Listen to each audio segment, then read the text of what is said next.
Being 123 ayes, 0 nays, SB 1745 is finally passed.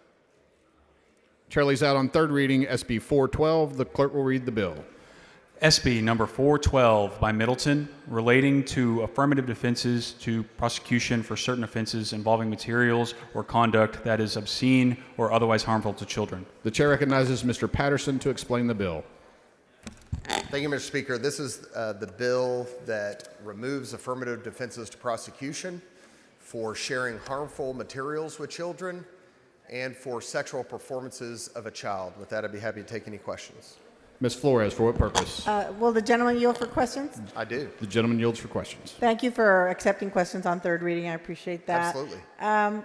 So are you concerned at all about the vague definition of obscenity and harmful contact in our penal code? And for instance, who is deciding what is patently offensive to community standards? I'm not concerned at all about the definitions in the penal code.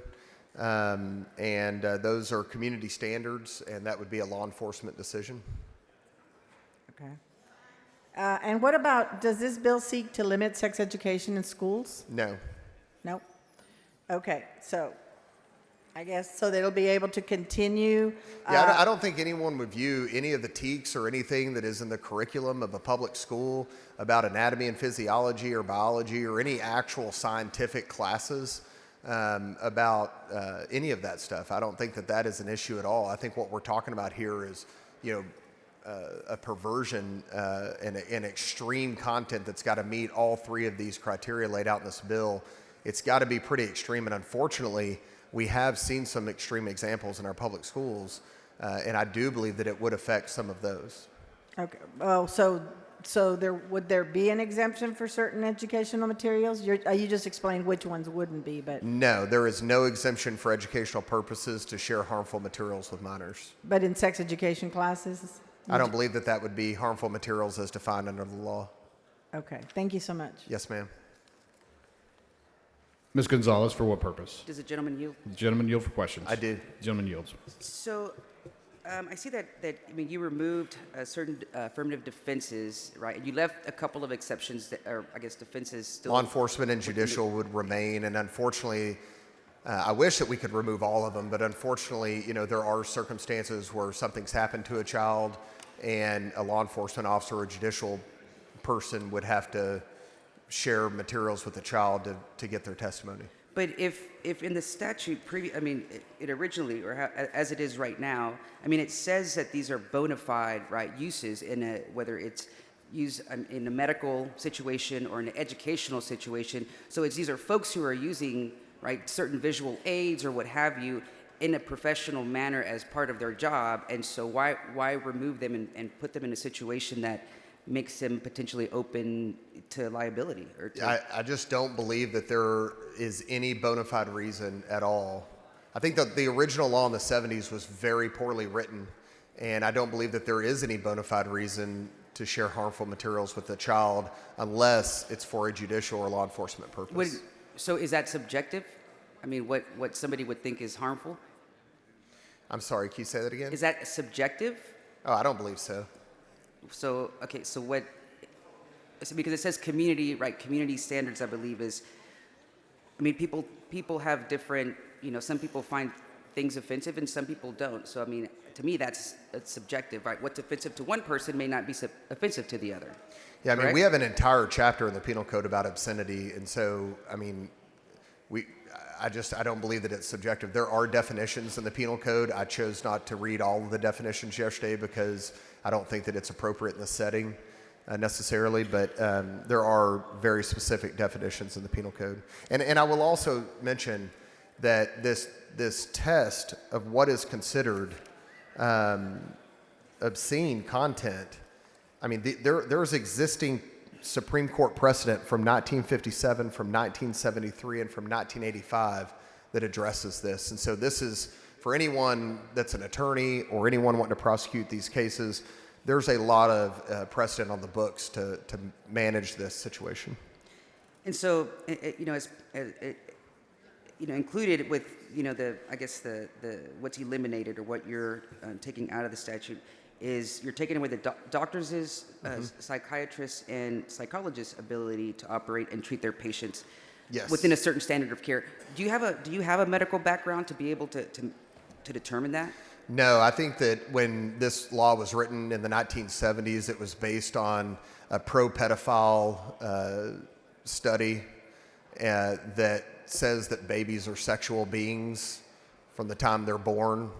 And there was a number of laws passed across the nation that wanted to be able to use sexual performances of a child in psychological or psychiatric purposes. I mean, I think we can all agree that we don't support that or don't promote that type of behavior. Folks that do, right, are creeps, like like you said yesterday.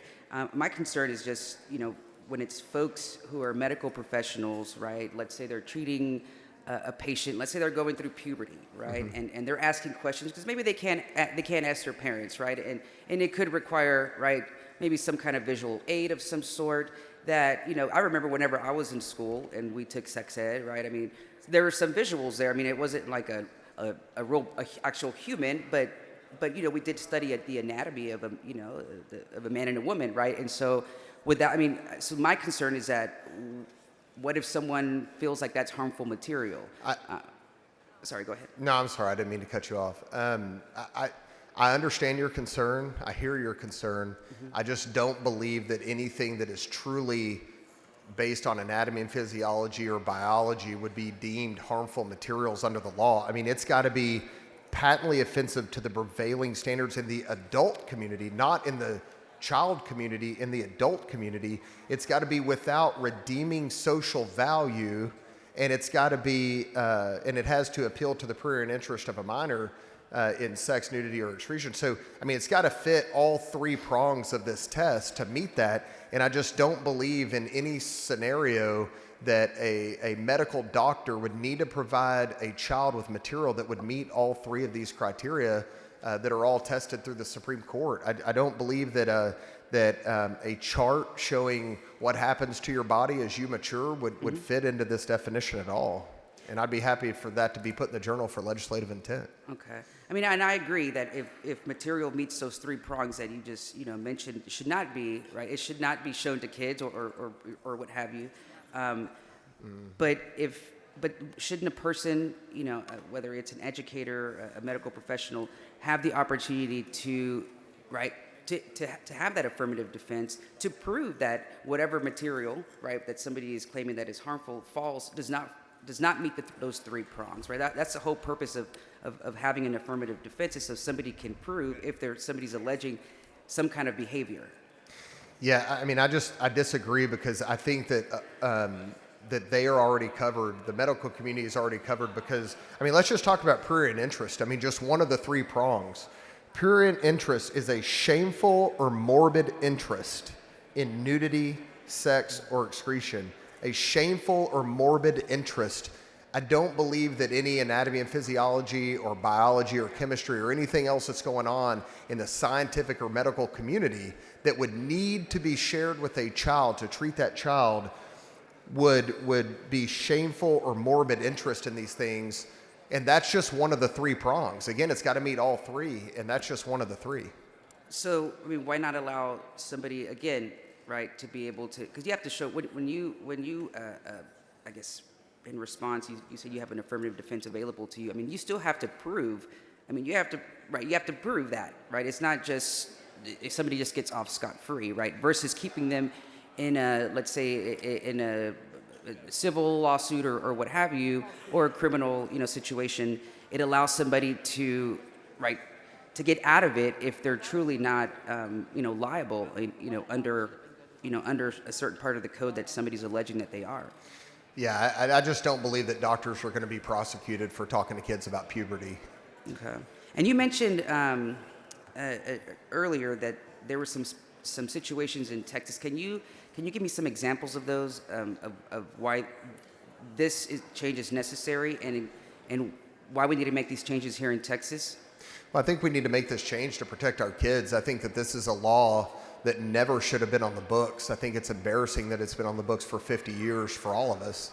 But sorry, go ahead. No, go ahead. But you mentioned that there specifically, that I think when Ms. Flores was asking you some questions earlier, specific schools here in Texas. Can you tell me what those specific Yeah, situations absolutely. I are? mean, I think that there's a broad range of materials that have been shared in the public school setting that I believe would be considered harmful materials. I don't think that every single book that I have fought has necessarily fit into this category. I don't believe that every book that would meet the requirements of HB 900 passed by this body last session would meet that. In fact, that's specifically why I didn't use the definition in HB 900, because I thought that it was a little bit too broad versus what I tried to do in that bill specifically. But there have been books that are radically, extremely pervasively vulgar and obscene that have been in our public schools. And I do believe that some of those materials would get caught up in this. And I don't believe that any educator should be shielded by the law if they're going to provide harmful materials to a child. So this is about books then, right? Mainly? No, Is that- ma'am. There's actually two. There's actually two sections of this bill. One is about harmful materials, Yes. which could include books, but could include other things. The other section is about the sexual performance of a child, and so this is a wide-ranging issue, Yeah. and quite frankly, it puts educators and those in the scientific and medical community yeah, that's what I was gonna say. on the same standard that anyone else in society would have if they want to show harmful materials to a child. The regular person walking down the street, working at the gas station, can't show these materials to a child without facing consequences in the penal code. Why on earth would we exempt a teacher and shield the teacher from the law, or the doctor or the psychiatrist or whatever from the law for sharing these materials that the attendant at the gas station can't share with the child without going to jail? It make sense. So just to be clear, my questions are aimed at the first part of your bill, not on the portion of sexual performance of a child. It's mainly just that top part. So the language in here, it also refers to right, sale, distribution, display, right, and if you go further down in the code, it says that a person distributes, exhibits, or possesses for sale. When it says possesses for sale, could that include something like or intended to distribute, right? Could that just be like one book, or could that just be? I mean, does it have to be a certain amount of items that would give rise to that intent to possess for sale? Does that make sense? Yes, it does. I believe. Well, let me answer it, then you tell me. You can clarify if it doesn't. So my understanding is that one material, each individual material would have to meet the standards to qualify for harmful material. So if that's one piece of material, or if that's 1,000 pieces of material, each individual material would have to qualify for the harmful material standard. Okay. So for example, I mean, let's say it's like a pamphlet or something at a doctor's office or something like that. Even if it's just one pamphlet versus it being a stack of like 10, is that it would still fall under that, right? Whether it's one or whether it's 10, right? I think what this law aims to do is, and the changes that we're making, is to say it's never okay to share harmful materials with a child, no matter what you're doing. Unfortunately, we do have to write in law enforcement and judicial, because those purposes unfortunately do happen in society, where they have to investigate crimes against a child. But I just couldn't think of another reason why anyone should be shielded from the law for sharing harmful materials as defined in the penal code. And what kind of, I guess, so I'm assuming that, what kind of harm would a child suffer? Was it more like emotional trauma? I'm assuming, I think right? that I don't have the studies with me at the moment, but there are studies that show that pornographic materials and other harmful materials have a negative impact on the brain, and in particular, a developing brain. And I think, science very well understands that a female's brain's not fully developed until 21, and a male's brain until about 25, some would say later. But I do believe that these types of materials cause harm, irrevocable harm, to a child, and that's why it's against the law in the penal code for any other member of society to share these materials with the child. And unfortunately, for the last 50 years, we've exempted a few folks, but that ends today. But I mean, there does have to specifically be an intent, right? That the person knows, hey, this material is like you said. I mean, I forget some of the language that you use. I guess meets those prongs, and they have to know, right, that it is, material that is very inappropriate for a minor, right? Maybe they're just being creeps, like you said. So they have to knowingly do that, right? It wouldn't be something that's done, accidentally. Like, let's say a child goes into a bookstore, right, and they wander into the adult section and they pick up, I don't know, a book, and they start looking at it, and maybe it's, has, I don't know, something in there that is meant for an adult, not porn, not anything like that, but just something that's, right, just meant for adults to read. Would the bookstore would they be liable for that? If it wasn't intentional, though. I think if they're going to have something that meets the criteria of this law, that they should do everything in their power to protect children from that material. From accessing it. Well, isn't that the parents' responsibility? I mean, if you're going to at a commercial business, yeah. every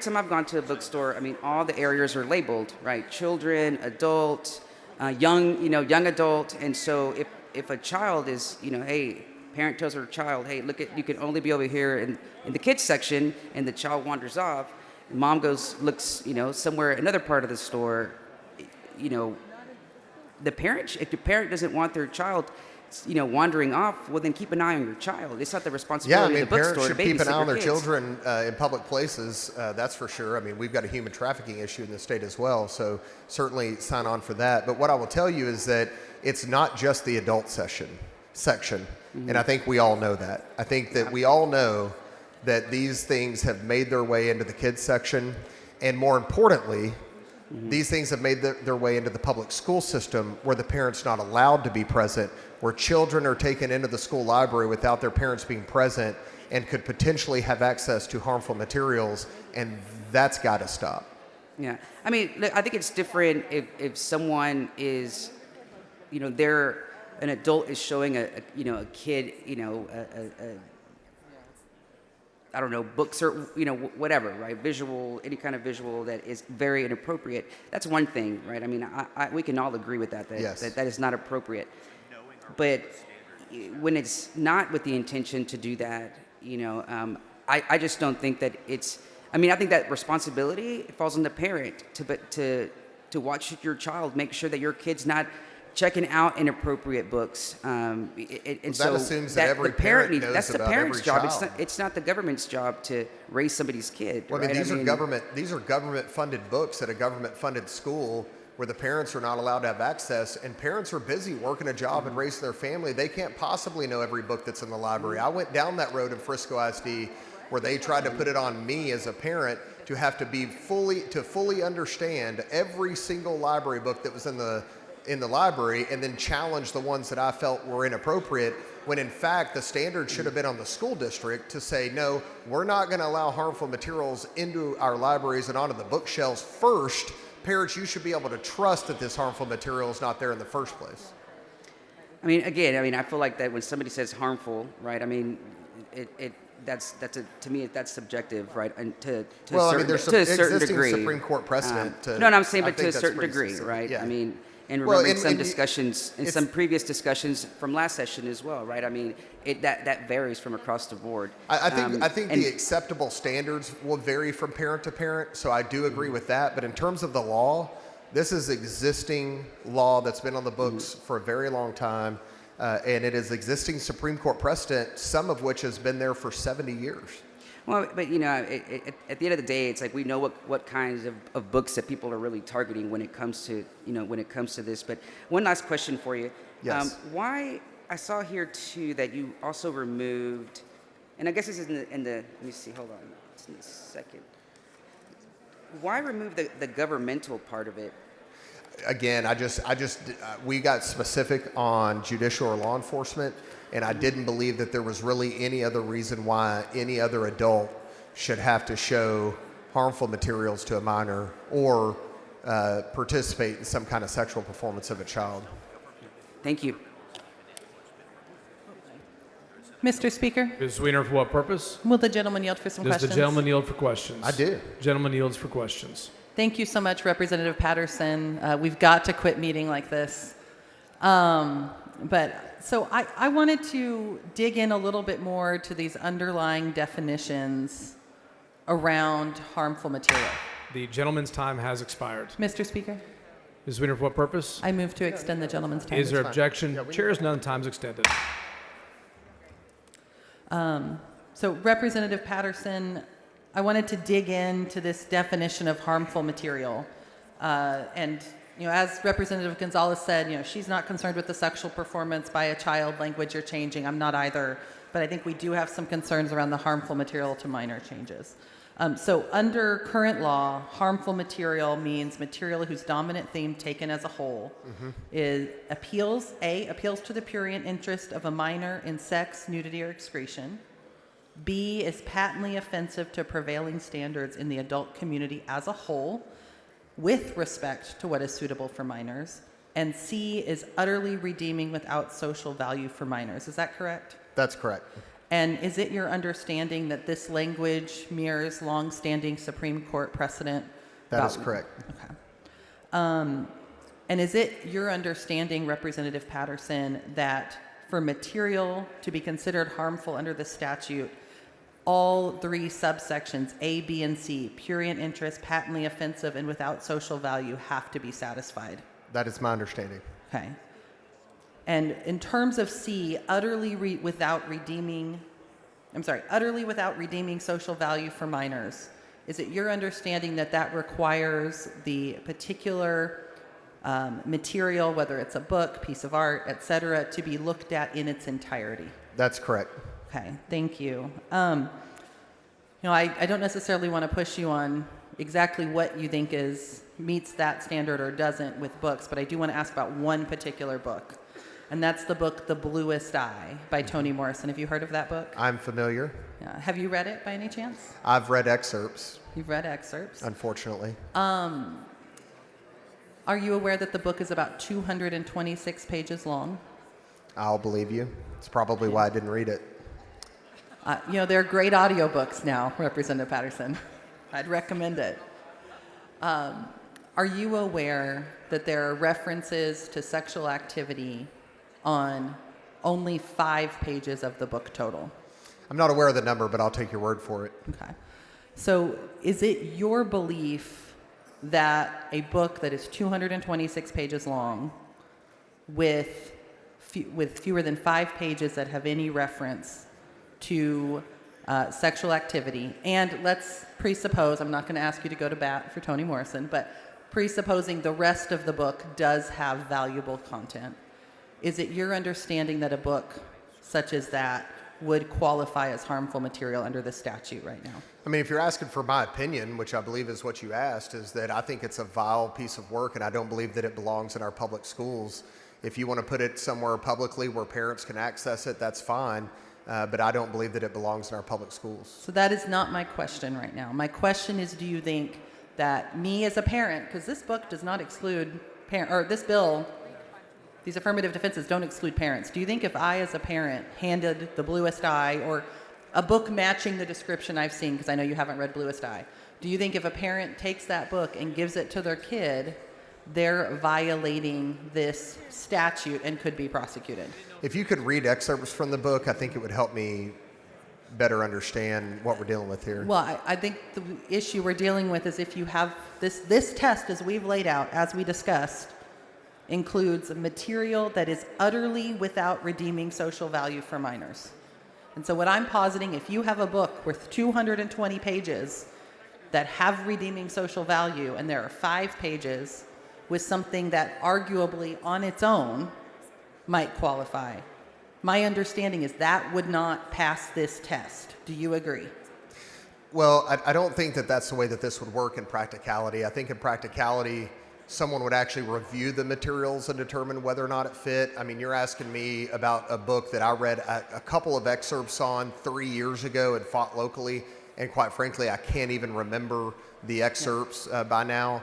But so I think in practicality, the way that this would work in the real world is that someone would actually read that material and make a judgment on the whole work as is required here, which, by the way, is why we didn't use this definition in the Reader Act, because I didn't believe that it should be taken on the whole. I believe that if a book has one single sentence that is perverse and harmful to a child, that it should be removed from a public school setting. So I can't answer your question. I know, but we're not talking about the public school setting right now. We're talking about this bill you've proposed today. And the question I have is and let's take Bluest Eye specifically out of it for a minute. Let's say you have a piece of literature that is 300 pages long, 299 of those pages none of us would argue about and would argue have redeeming social value. And one page we might argue about. Would that work being given to a minor potentially constitute an offense under this section? Well, I think, in my view, how much material is appropriate if it's considered harmful to a child? Is 5 pages too much? Is 1 page too much? Is 1 sentence too much? Is 1 graphic image too much for a child to read? But what I will tell you is that in Miller versus California in 1973, the Supreme Court ruled that a lack of value is evaluated from the lens of the work taken as a whole, lacks serious literary, artistic, political, or scientific value. That is the existing Supreme Court precedent. And so it is your understanding under this statute that they would have to look at the work as a whole and could not pull out one thing and have that one thing outweigh everything else in the work. Well, I mean, my belief is that one single thing could outweigh the work as a whole. But, if you're asking me about existing Supreme Court precedent, I just read you the quote, which is, quote, "The work taken as a whole lacks serious literary, artistic, political, and scientific value." And what I would submit to you, my opinion as one person, as one parent that has fought this issue for years and years, is that I can't possibly see anything that contains harmful material that would have any, quote, serious literary value to a child. I just can't. I don't care if it's a coming of age story. I don't care if it's a graphic novel. I don't care if it's 1 page out of 500. I cannot for the life of me understand how anyone would take that as a serious literary value for a child. I just don't. Representative Patterson, I'm struggling here because on one hand, you're basically answering my questions with a yes, and then at the same time, you're answering with a no. And That's how so I got this I'm trying to understand how you actually understand this harmful material definition.